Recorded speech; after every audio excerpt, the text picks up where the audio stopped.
Maka di sini ada gambaran pada kita yang pertama, kalau antum sedang dibimbing oleh Allah menuju kedudukan yang tinggi, maka sadarlah teman-teman, saat yang bersamaan antum tidak akan sunyi dari rintangan-rintangan sekitaran. Catat itu baik-baik. Anda kedudukan biasa, naik luar biasa, maka hambatannya itu akan semakin meningkat, tidak sama dengan sebelumnya. Anda orang kecil, diuji dengan ujian kecil. Anda orang menengah, diuji dengan ujian menengah. Anda kedudukan yang tinggi, maka akan diuji dengan kedudukan yang lebih tinggi lagi. Maaf, Allah tidak akan menguji dedaunan dengan angin yang menerpa akar. Pasti berbeda.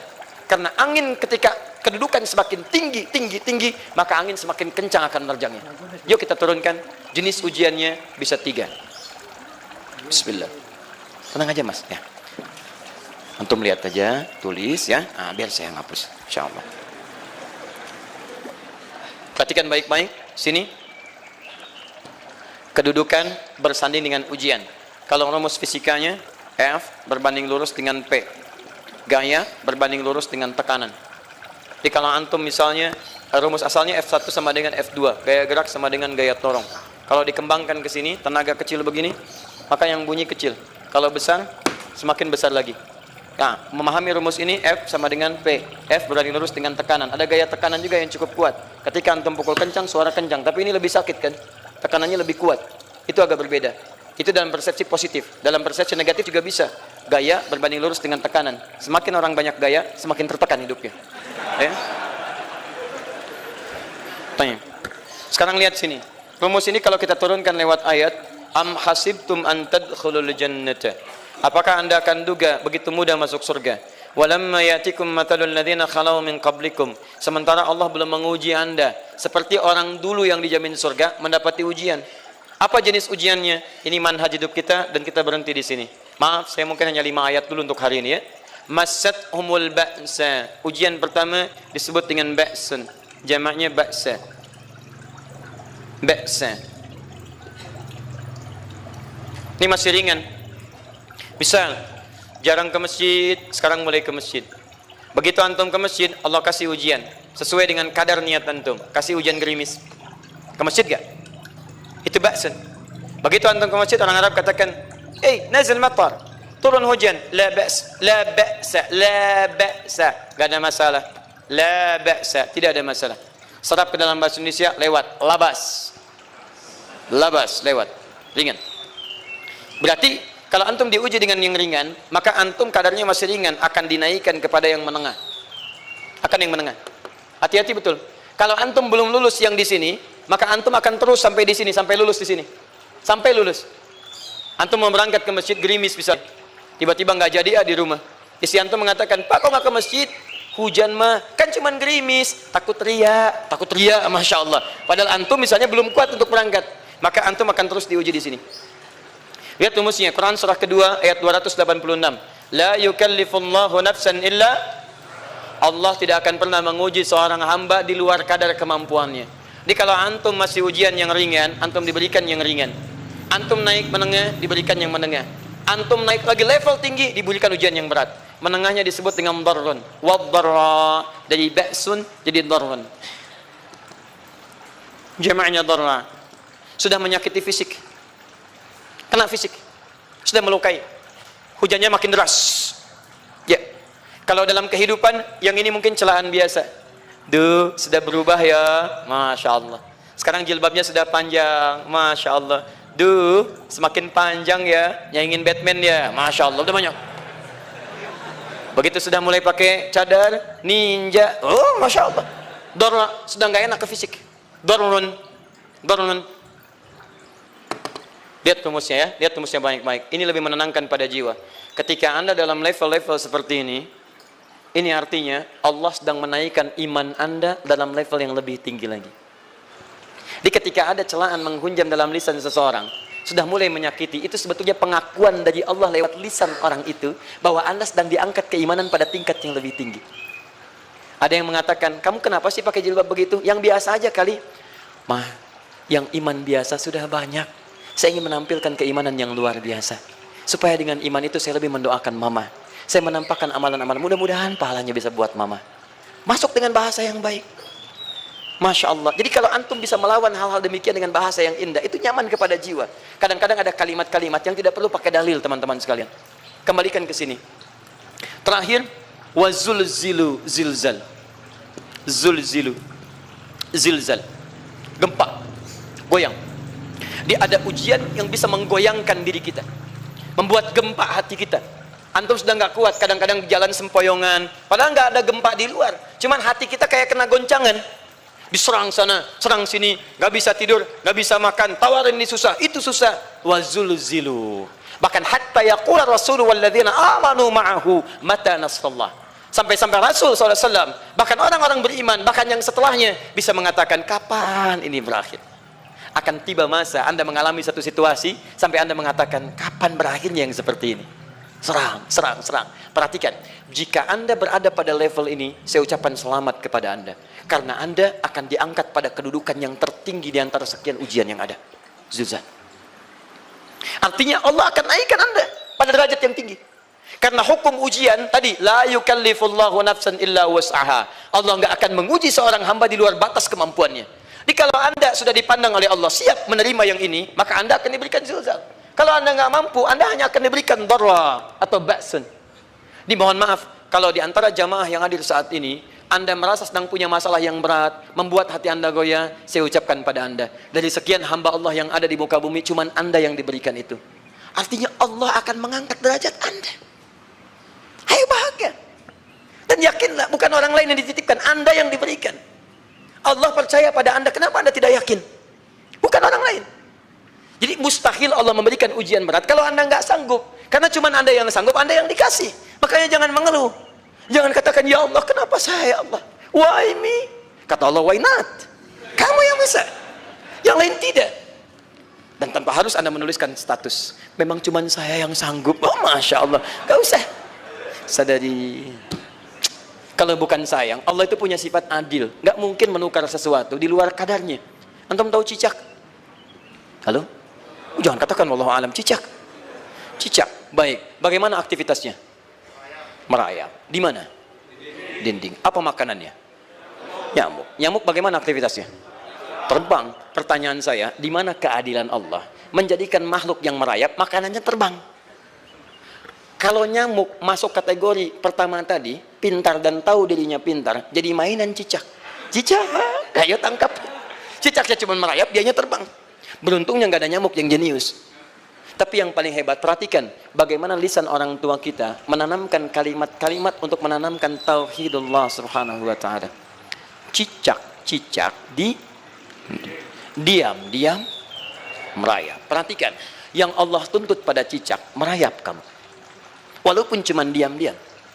Lihat baik-baik, diam-diam merayap. Datang seekor, Masya Allah, ketika dia merayap, nyamuk datang. Lihat, bukan cicak mendatangi nyamuk, tapi nyamuk mendatangi cicak. Kalau cicak tidak merayap, mustahil nyamuknya datang. Allah hanya tunjukkan, kamu merayap ya, nyamuk datang. Sekalipun dia merayap, cuman diam-diam, nyamuknya datang. Jadi hukum Allah itu kalau dipatuhi, nikmat kehidupan. Cicak gak merayap, nyamuk gak datang. Cicak merayap, nyamuk datang. Datang seekor nyamuk. Setelah itu, silahkan. Jadi kalau kita teman-teman ikuti hukum Allah, mau berat, alhamdulillah. Mau ringan, alhamdulillah. Ya mau sedang, alhamdulillah. Begitu diangkat, artinya ada pengakuan dari Allah, iman kita akan diangkat. Cuman, bahasa Nabi Ya'qub alaihissalam kepada Yusuf alaihissalam, mesti ada persiapan dalam mengatasi itu semua. Tidak cukup hanya mendiamkan saja. Maka kata Nabi Ya'qub, jangan kisahkan dulu. Bikin dulu pemetaan-pemetaan untuk mudah mengatasi itu semua. Ini poinnya. Anda harus punya rencana.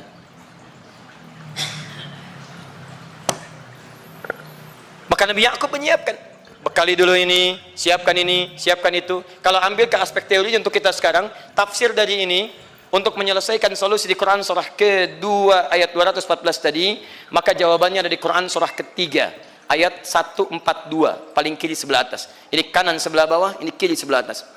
Dan awal ayatnya dibuka dengan kalimat yang sama. Perhatikan, Al-Baqarah ayat 214 kalimatnya menggunakan am hasibtum an tadkhulul jannah. Ali Imran 142 am hasibtum an tadkhulul jannah.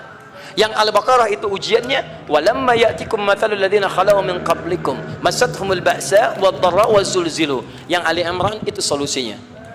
Am hasibtum an tadkhulul jannata wa lamma ya'lamillahu alladhina jahadu minkum wa ya'lamas sabirin. Saya tutup sampai sini dulu. Teman-teman perhatikan, walamma, sedangkan Allah ya'lamillahu alladhina jahadu minkum, belum melihat kesungguhan Anda untuk mengatasi berbagai persoalan kehidupan itu. Kalimat jahadu, akar katanya dari kata al-juhdu, serius, sungguh-sungguh. Jadi kalau persoalan Anda ingin segera selesai, Anda mesti serius. Hei yang sedang kuliah, kalau mau cepat selesai kuliahnya, serius belajarnya, pahami dengan baik. Kalau Anda nggak pernah serius, bagaimana bisa menyelesaikan pelajaran dengan baik? Hei yang sedang berumah tangga, kalau ingin baik rumah tangganya, serius dalam berumah tangga, keluarkan hukum-hukum Allah, terapkan dalam kehidupan rumah tangga, Anda akan mendapatkan manfaatnya. Hei yang sedang berbisnis, serius dengan pekerjaan, karena hanya orang serius yang bisa menghasilkan kekayaan-kekayaan yang terbaik. Serius dalam ibadah, karena ibadah melahirkan keberkahan dengan kekayaan yang Anda dapatkan dari titipan Allah Subhanahu wa taala. Ayo serius. Al-juhdu dibagi 3 bagian. 1, serius dalam merencanakan, disebut ijtihad namanya. Bikin rencana. Misal, maaf, tadi dalam keluarga, kalau diambil kedudukan Yusuf alaihissalam, antum tempatkan itu pada porsi pertama sebagai target. Misal, Yusuf diberikan kedudukan oleh Allah. Bagaimana anak saya punya kedudukan walaupun tidak sama dengan Yusuf alaihissalam? Cari, rencanakan, buat pemetaan. Di masa depan anak saya mesti punya kedudukan. Apa? Kalau dalam kedokteran, kedudukan dokter yang terbaik. Kalau dalam bisnis, pengusaha yang terbaik. Misal, kalau dalam pemerintahan, jangan tanggung-tanggung, jadi presiden, jadi itu. Anda turunkan kemudian pendidikannya dari situ. Ijtihad direncanakan. Masuknya lewat sini, lewat sini, lewat sini, lewat sini. Seperti kemudian, maaf, Hannah dengan Imran rahimahumullah merencanakan hasil yang terbaik untuk Maryam, bahkan sejak dalam kandungan. Quran surah ketiga Ali Imran dari ayat 35 sampai 37, paling kiri pertengahan sampai bawah. Idz qalat imra'atu Imran rabbi inni nazartu, bahkan nazartu ma fi batni muharrara, saya bernazar anak saya yang lahir ini akan punya kedudukan dekat dengan Allah Subhanahu wa taala. Di sejak bayi direncanakan mau jadi apa. Setelah itu apa? Jihad. Jihad itu kesungguhan dalam mempraktekkan, mengaktualisasikan konsep yang sudah dibuat. Jangan sampai cuma berdoa, tapi doanya tidak disandingkan dengan ikhtiar, nggak nyambung. Makanya ketika lahir ada jihad, jihad dengan doa. Falamma wada'at saqalat rabbi inni wada'tuha untha, ayat 36-nya. Wallahu a'lamu bima wada'at wa laysa dzakaru kal untha. Lihat, wa inni sammaituha Maryam wa inni wa'idhuha bika wa dzurriyyataha minasyaitonir rajim. Doa. Setelah berdoa apa? Teruskan. Bagian akhirnya ayat 37-nya. Maaf teman-teman, tidak cukup dengan doa. Karena Maryam masih dekat dengan Allah, punya kedudukan, dia mesti dirawat oleh orang yang paling saleh. Cari Nabi Zakaria, orang saleh. Mesti merawat. Tempatnya mesti netral dari keburukan, bikin mihrab. Jadi tempat dibuatkan, orang soleh merawat, doa dipanjatkan, doa berbanding lurus dengan ikhtiar. Apa yang terjadi? Ayat 37-nya. Fataqabbalaha rabbuha biqabulin hasanin wa ambataha nabatan hasana. Maka Allah Subhanahu wa taala menerima usaha orang tua ini. Doanya diterima, ikhtiarnya diterima. Jadi kalau antum mengambil ayat tadi, diterapkan dalam kehidupan, rencanakan teman-teman sekalian. Anak mau sekolah di mana? Mau jadi apa? Turunkan ke bawahnya. Oh, dia mau jadi dokter, dokter yang hafal Quran, turunkan pendidikannya di sini sampai paling kecilnya. Siapa gurunya yang dekat dengan Allah, sekolahnya yang menjauhkan dari hal-hal keburukan, sampai satpamnya soleh, securitynya soleh, koperasinya orang-orang soleh, gurunya orang-orang soleh, hadirkan. Kalau ikhtiarnya sudah nyambung dengan doa, maka fataqabbalallah, taqabbalaha rabbuha, diterima Maryam, antum diterima. Di kadang-kadang yang nggak nyambung nih begini, doanya nggak nyambung dengan ikhtiar, itu masalahnya. Ya Allah, mohon ya Rabb, jadikan anak saya rajin sholat, hafal Al-Quran, tapi ditempatkan di sekolah yang tidak pernah mengajarkan sholat, nggak nyambung. Ditempatkan di tempat yang tidak pernah mengajarkan Quran, tidak nyambung. Nggak ada kesamaan di situ. Maka Nabi Ya'qub alaihissalam memberikan gambaran kepada anaknya, nak, kamu akan punya kedudukan begini, hati-hati, setiap ada kedudukan akan ada rintangan, kamu harus punya rencana untuk merencanakan solusi-solusi terbaik untuk itu. Kemudian yang terakhir, ini yang paling hebat, mujahadah, perjuangan melawan emosi. Karena tidak sedikit tantangan itu, maaf, yang berat itu bukan menghadapi fisiknya, tapi menghadapi diri kita sendiri. Mau ke masjid, malas, itu yang susah dihadapi dibandingkan dengan hujan. Hujan ada payung, malas mau pakai apa? Maaf, menurun, semangat turun, malas datang, kecewa datang, pesimis datang, lawan, namanya mujahadah. Gabungkan ketiganya, isi dengan sabar. Wa ya'lamus sabirin. Manhaj itulah yang diberikan kepada Yusuf, sehingga Yusuf nanti mengalami tahapan-tahapan kehidupan sampai dengan beliau mencapai puncak tertinggi, disebut kemudian menjadi Al-Aziz, dan disitulah kemudian terbukti mimpinya setelah 40 tahun atau 80 tahun disebutkan dalam satu riwayat. Maka terbuktilah mimpi ini punya kedudukan, bapak ibunya beserta saudara-saudaranya sujud di hadapan Yusuf alaihissalam. Teman-teman, ini baru 5% dari pengajaran yang ada di surah Yusuf. Masih banyak hal yang lainnya. Bagaimana ketika mohon maaf bertemu dengan saudaranya. Saya kasih bocoran sedikit. 10 orang rapat di satu tempat untuk mencelakai Yusuf. Setelah mereka menyimpulkan bapaknya itu lebih perhatian kepada Yusuf. La Yusufu ahabbu ilaina. Yusuf itu lebih dicintai dibandingkan kita pada diri bapak kita. Bapak kita salah nih. Bapak kita salah. Masya Allah. Bapak kita sesat nih. Ya, inna abana la fi dhalalim mubin. Bapak kita sesat banget nih. Salah bapak nih. Ya harusnya kita yang dicintai, kita lebih kuat. Wa nahnu usbah, kita lebih hebat dibanding dia. Rapat teman-teman. Yang hebat begini, 10 orang rapat. Diajukan usulan untuk membunuh Yusuf. Saya mau tanya pada antum, kalau 10 orang rapat, 9 mengusulkan A, 1 mengusulkan B. Kira-kira yang diterima secara quorum 9 atau 1? 9. Ini bisa tertukar. Tertukar.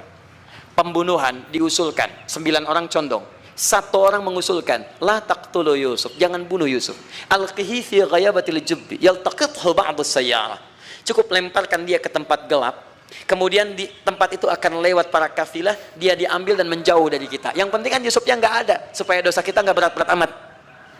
Yusufnya ambil, itu kan tujuan kita.